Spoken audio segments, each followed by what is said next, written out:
Will virtual reality revolutionize online dating, or will it further ruin our ability to connect? Many believe dating apps killed romance. Will this next wave of tech help or hinder finding love? There's no argument that the future of online dating is going beyond pictures and videos. We're headed into a world of VR, whether we're ready or not.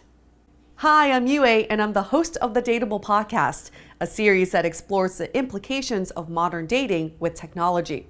Cited as one of the top 10 dating podcasts by the Huffington Post, we help daters navigate modern romance through real stories from real people. I am also the US presenter for The Gadget Show, a series that dives into the latest and greatest in technology. As one of the most progressive tech shows on TV, I was part of the first wave of people to test out VR. In this panel, we explore opposing perspectives about the future of modern dating with VR, and we'll even get to see a demo of what VR dating could look like. First, we have the Pro VR camp. Meet Amanda Bradford, the founder of the League dating app.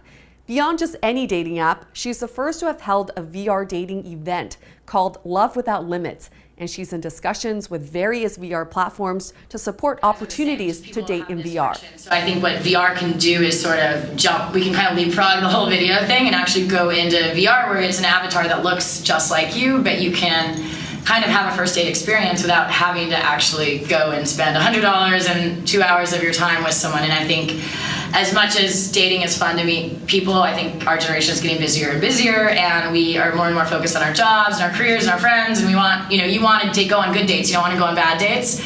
And so I think VR can really help cut down bad dates if you can kind of do a lot of your pre-qualification in virtual reality.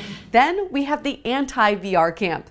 Meet David Cruz, former matchmaker on the Bravo TV show Millionaire Matchmaker and WeTV's $1 Million Matchmaker.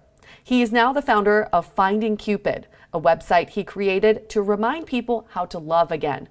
David is a strong advocate of dating IRL. He believes that while technology has brought millions of people closer together online, it has simultaneously moved us further apart in reality. VR is saying it's going to be an even more exciting, even more wonderful world out there because, you know what, we'll put on some goggles and we'll sit you down and you're going to have a virtual reality date with somebody that's not even real. So you sit down and you're having these wonderful dates. What's happening? You're not even interacting with somebody in real life, something that we already have challenges on in the current dating app technology space. They may argue that these pretend dates are going to make it easier for you to interact with people, when the reality is it's going to do just the opposite. I really don't think VR is going to help us because at the end of the day, it's human nature to interact with somebody one-on-one, and we need to master that, and we've already come so far in falling away from how to interact with people that we don't know how to act IRL, in real life, and that's the direction that I think that all of us as human beings need to go, not VR. And last but not least, we have our expert dater. Meet Madison Perry, award-winning writer and stand-up comedian. He wanted to explore all the possible ways he could meet his future wife with a combination of online and offline tactics. In fact, he documented his year-long dating journey in his book called Available, a memoir of heartbreak, hookups, love, and brunch. And there's basically two reasons why people do online dating. The first is because you want to have sex with a lot of people that you don't know that well. And the second is because you no longer believe in love. So, like, people are like, no, I'm going to find love, but really, like, I'm never going to find that. I'll wander into the Matrix and find an approximation. Because online dating is kind of like going to the Renaissance fair. Like, while you're there, you're like, this is so great! And then you leave and you're like, no, I would never go to that. That's for losers. I don't own a court jester hat, no. So how will VR and technology affect how we date? And more importantly, how will it affect human relationships?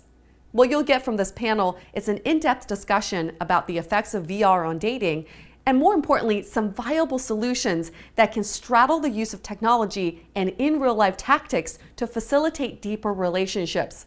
Let's make this panel happen by voting through the link below, and we hope to see you in Austin.